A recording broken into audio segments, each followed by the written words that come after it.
Well, right when you think that this case couldn't get any weirder, it's impossible. How could it possibly get weirder?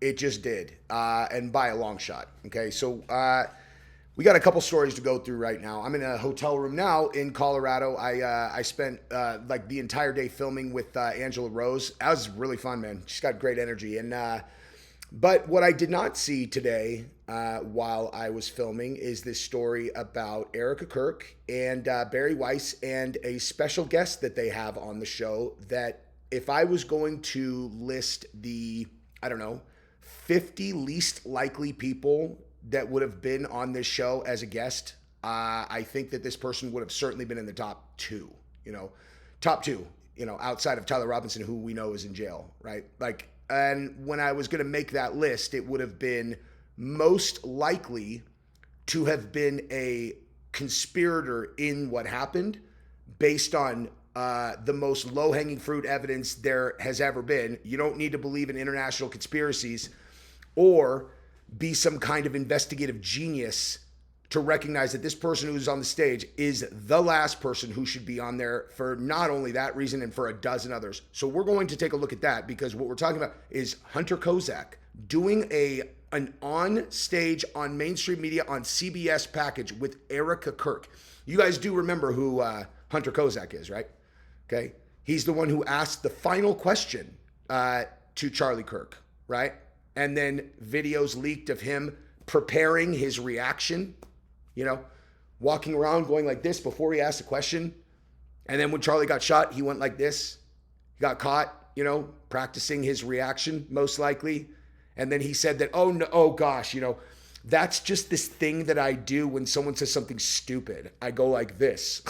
You're all, oh, okay, cool. So it's just like something that you do out of muscle memory when someone says something dumb, but you do the same thing when someone gets murdered 10 feet in front of you, like in extraordinarily graphic fashion, right after you ask them a question about trans violence in the country when a trans shooter supposedly, or trans boyfriend activist shooter shot him.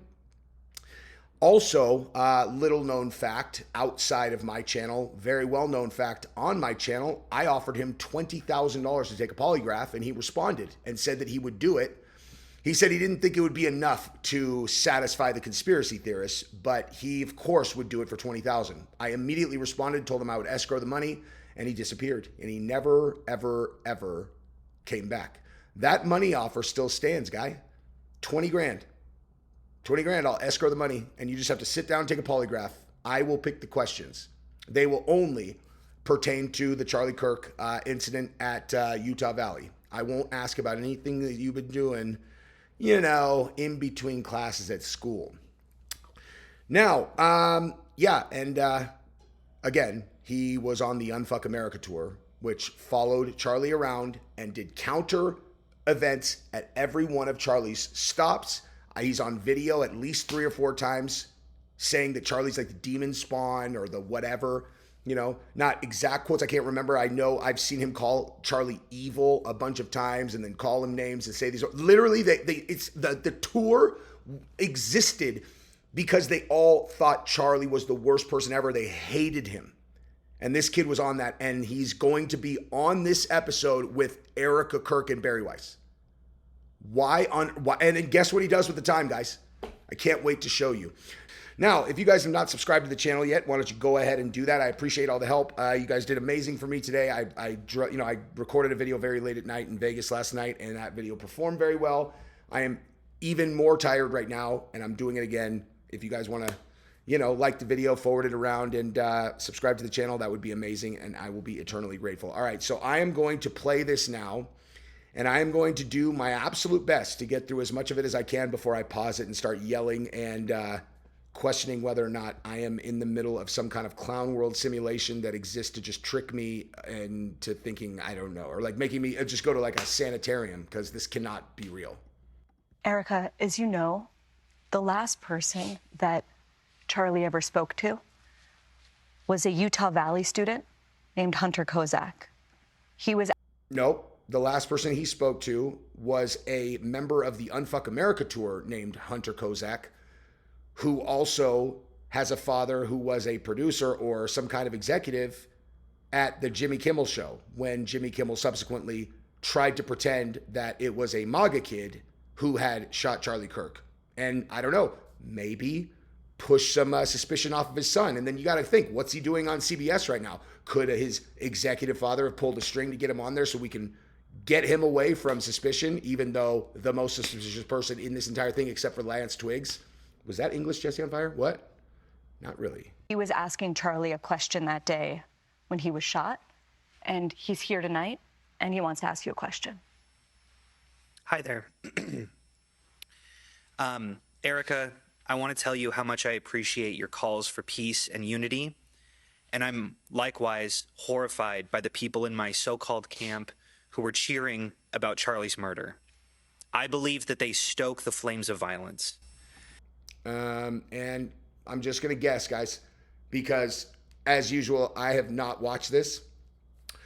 Something tells me, guys, that this is not going to be an apology from him of any kind. And right now he is going to probably say something nasty about Charlie, which is unbelievable that this is even happening. Yeah, something to indicate that Charlie deserved it, maybe, or something similar. Probably right now, actually. But even worse is when powerful, influential people on either side of the aisle stoke the flames. When they do it, the flames can become an inferno. And this leads me to Donald Trump, the most powerful Of course, dude. Of course. This brings me to Donald Trump. Hey, this is what TPUSA is doing with their time.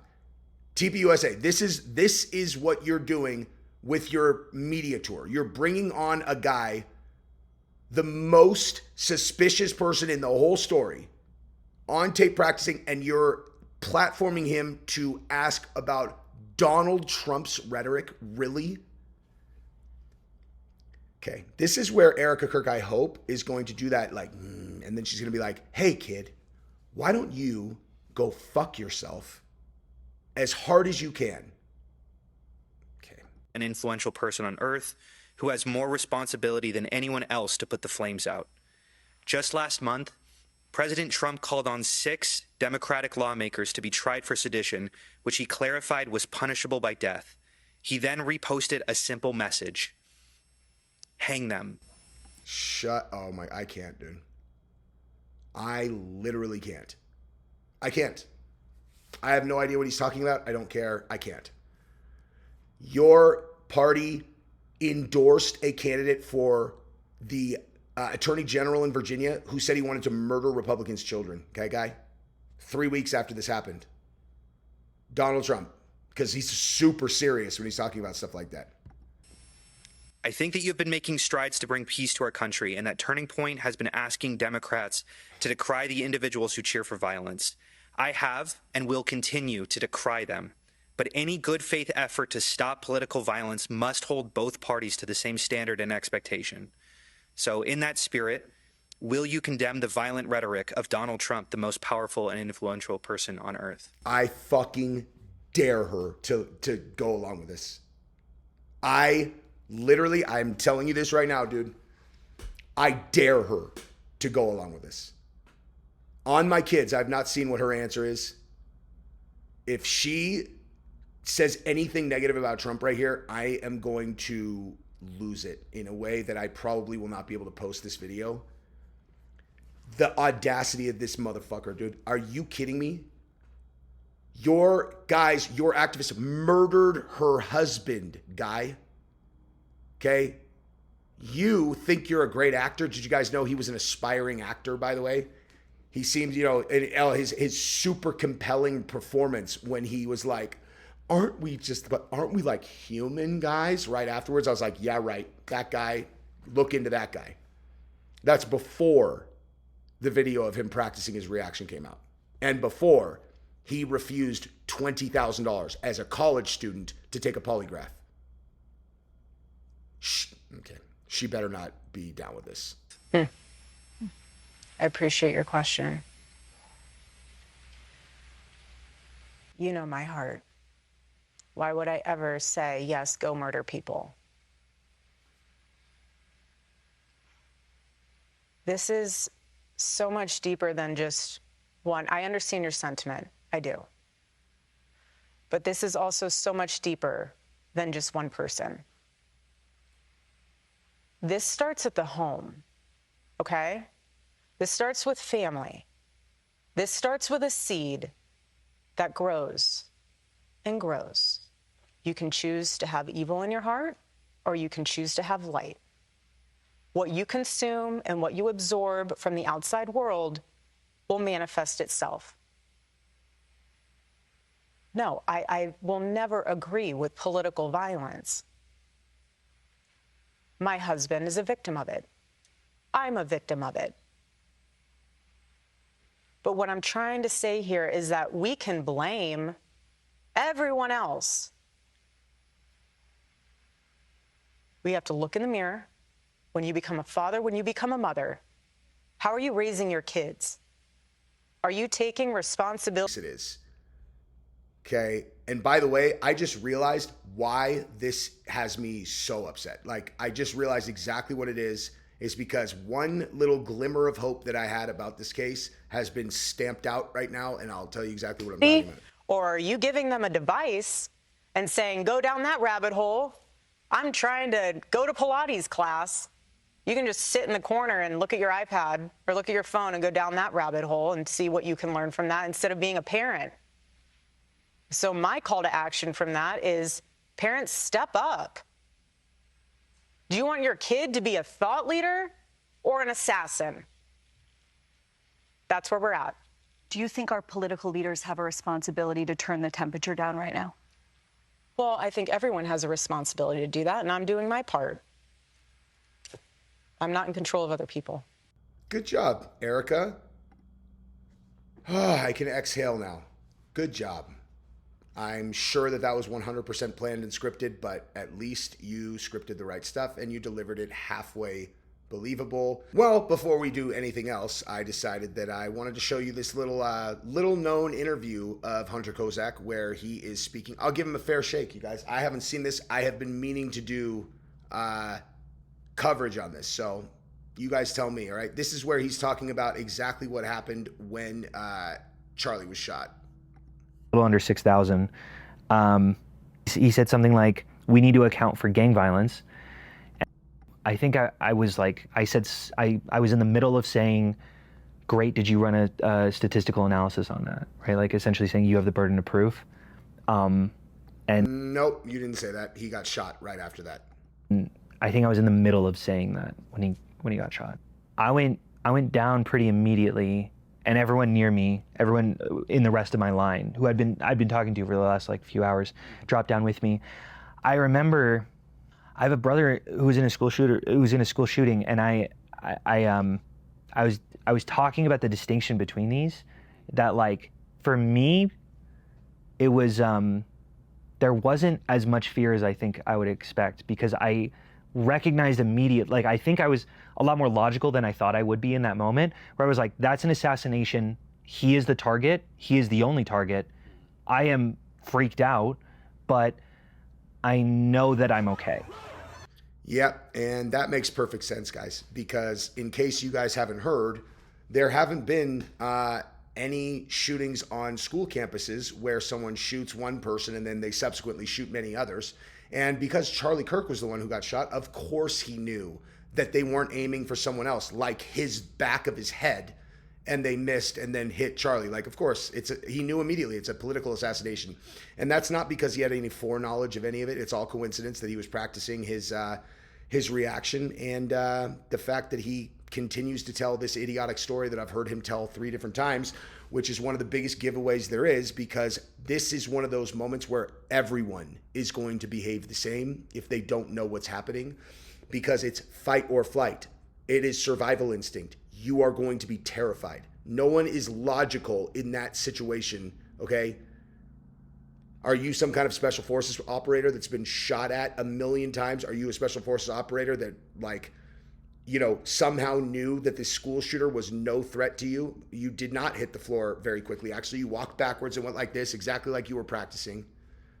This is amazing. I love this. Jesse, you mentioned something about why this was making you so aggro. Oh, that's right, I did. And let me tell you exactly why that is, okay? So one thing that I had discussed last night with Nate Valhalla on his live stream, he was going for 6.5 hours, and I popped on at the last minute and kept him on for another half an hour. But one of the things that we were talking about is how the trial is going to be very, very revealing, with Tyler Robinson, and they're going to have cameras in there. And aside from the fact that that is going to give us lots of things to talk about and something to focus on, which is going to be very, gratifying or fun or whatever. I like investigating things, and I like looking at things, trying to figure out what's going on. So I'm very happy that the cameras are going to be in there. But aside from the fact that that trial is going on and we're going to get to see what happened, we were discussing whether the feds have been holding back evidence that we'll find out about when the trial starts. And Nate was like, it's either going to be one of two things. It's either going to be like, we're going to find out a ton of evidence that we did not know about. And it's going to be like, oh, wow, we didn't know about that. They didn't tell the public, whatever. Or it's basically going to be exactly what we know. And it's going to be a super thin case. And both of us are like, probably the second one. But the third option that I threw out there was there is also a third option, which is that they are pretending that they believe that he is a lone shooter, while in actuality, they are up on a lot of these people who were associated with Lance Twiggs and Tyler Robinson, and they're monitoring them because they know that they were probably involved and they want to catch them up. They want to catch them slipping because they posted in advance that they were going to do this. If it was them versus now, like, I don't know, a state actor or MK Ultra, or intelligence agencies, infiltrating these groups and then getting them to do it. Who knows? Who knows? But my hope that they were pretending and waiting so that they could monitor the suspicious actors is now out the window. If this guy is going on CBS and TPUSA is agreeing to have him on, do you want to have a moment of reconciliation with Hunter Kozac, the guy who asked the final question to Charlie before he was shot? What do you think, guys? I don't know. Is there anything else that we need to know? No, he's just a regular Utah Valley, student. They're like, all right, well, we don't watch any of these conspiracy theorist channels. Is there anything that they've been saying about him? No, he's just a student. Nothing else to know. All right. I did hear one rumor that he was actually on the Unfuck America tour, and Charlie used to always complain about that. Is that true? I mean, if you go on the website now, he's not on there, so I don't know. I can't really say. It's like, do you think they took him down because many people, including Jesse on Fire, has been blowing him up and saying how suspicious it is that he would be the one who asked the last question, since he snuck in because he wasn't allowed in there because he's an Unfuck America tour guy? And the coincidence that he would ask about trans violence right before trans violence, claimed his life, and he would be practicing, his reaction. Like, I like, listen, I don't want to give into the conspiracy theories, but is it true that he turned down $20,000 as a father, a young father who goes to Utah Valley, and clearly $20,000 is probably a lot of money. It's a lot of money to anybody. I'm not going to pretend $20,000 is not a lot of money to me, but it's less to me than it is to him. And I committed to it. I will escrow that money tomorrow, if he takes the, but just for going back to our little role play. Yeah, he turned that down. He said he was going to do it though, publicly. And then he disappeared even after I agreed to escrow the money, right? If someone wants to escrow, fill in the blank, $20,000 for me to fill in the blank, something that is not going to indicate I committed a crime, since supposedly I didn't commit a crime, why would I not do it? You know what I mean? And I told him, I'm like, if you pass, I will publicly apologize on every single platform that I have because I'm not saying he definitely did it. I'm saying there is a lot of smoke and suspicious stuff there. So if he passed the polygraph, I will very, very happily apologize. I'll give him a big hug and tell him he's one of the good guys. I think I was overcome with my emotional reaction to him getting murdered and me watching it. So I got overly suspicious, and I apologize. And I can own that, and I will hug you now. And now I do believe the things that you said about humanizing Charlie Kirk, and I think you're a good person. But when he won't take the polygraph, I'm just going to lean towards, I don't know why you wouldn't do that. Am I that scary? I'm that scary. I can't be in the same room as that guy, But yeah, the FBI almost certainly not up on him if he's doing this. So one last thing I have to show you from this clip before we move over to him talking about conspiracy theories is this little number right here. I love it. I really genuinely love when he says these things. Afterward, I think a lot of people had this similar idea that it's like, this is different. An assassination is very different from a mass shooting, where a mass shooting you disperse, right? Everyone's a target. But when it comes to an assassination, it's everyone just sort of was there, and Yeah. So you're saying that you knew you didn't need to disperse because it was not a mass shooting, it was an assassination, right? And he knows the protocols. Like, listen, during an assassination, it is what it is. You're not the target, just relax. And during a mass shooting, you would disperse. And you are saying that you knew that it was not a mass shooting again because why exactly? How would you possibly know that? How would you possibly know that? How would you be so confident? Unless you hated Charlie Kirk so much that it made perfect sense to you when someone shot him that he was like, of course someone killed Charlie. Probably some brave patriot up there took that shot and did it for the trans kids. And you know what? I'm with that. I am with that. But I wasn't involved. I do know though that this is almost certainly a targeted attack and I don't need to be worried. You know, I've never seen someone get shot before, then I'm not involved in this, but I'm not afraid of being shot. A bullet just whizzed by my head, right? Because I was between the shooter and Charlie and saw Charlie get shot and die, and it didn't really traumatize me at all. Also, his inflection is like, this is like a person who thinks that he's cracked the code on what it looks like to be smooth and confident. This is what a smooth, confident person's face is. He's pretty good at it, but not good enough to fool me that this is like not an act being put on. Now, maybe, again, I don't know this kid. Maybe this is how he does communication all the time, you know? But I could see him doing a thing, you know, like I could see him doing a thing. It's just, you know, maybe he always does a thing. I don't know him well enough to know, but he's doing a thing. Like, watch his inflections here. People were kind of milling around afterward. I think a lot of people had this similar idea that it's like, this is different. An assassination is very different from a mass shooting, where a mass shooting you disperse, right? Everyone's a target. But when it comes to an assassination, it's yeah, it's really everyone's a target. He's like, I'm like really tough. Like, I'm an expert on this. You know, you disperse, right? Everyone knows that, right? If you've been in a mass shooting, you disperse, right? I am a person who is very unlikely to be hit in a mass shooting because I understand these things. I know tactics. I'm kind of a tactical leftist. I wouldn't say that I'm super dangerous, but I would say that I'm comfortable under pressure in violent situations, as I just proved here. I had nothing to do with it, though. You know, I had nothing to do with it. I'm just calm. Doesn't matter if someone just shot a golf ball-sized bullet by my face because, listen, it's fine. It's not really that big, guys. You know, it is big enough though, and it going fast enough that no. The new I heard Nick Fuentes has a new theory that it bounced into the skin and then rubber banded back or whatever. That makes sense. Like that, honestly, that makes perfect sense.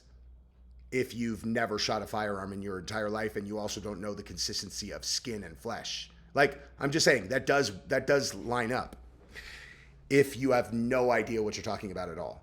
Like, I'm sure that Nick Fuentes has also never done jiu-jitsu, so I think he would be like a really solid person for me to go to if I wanted to ask him how to best finish Kimura from a full guard, right? Like, if I had to unlock my guard in order to get over the shoulder to trap Kimura and then I came back, you know, like I faked like I was going to do a hip bump sweep, and because he defended there, then I trapped Kimura, and then once I come back to a full guard position, what's the best way to finish it, Nick Fuentes? Because you're an expert, right? Like, you know, like what's your best tip that you could give me to, you know, finish Kimura from that position? Because you know everything about firearms, so you never shot a gun. It must be the same about jiu-jitsu, right?